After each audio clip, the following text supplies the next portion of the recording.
Қайырлы күн қыз-келіншектер, жайылғанда бір тегіс және де қамырға ерекше дәм беретін әдіспен бөліспекшімін.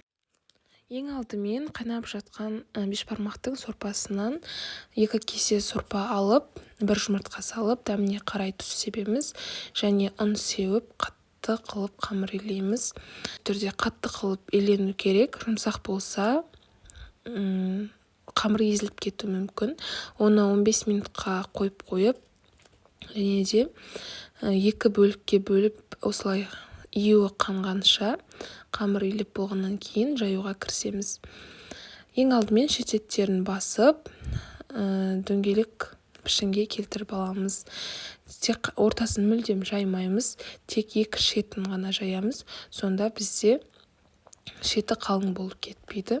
Бастысы қамырдың қатты үстінен баспай жаямыз. Жұқа болғанша жая береміз.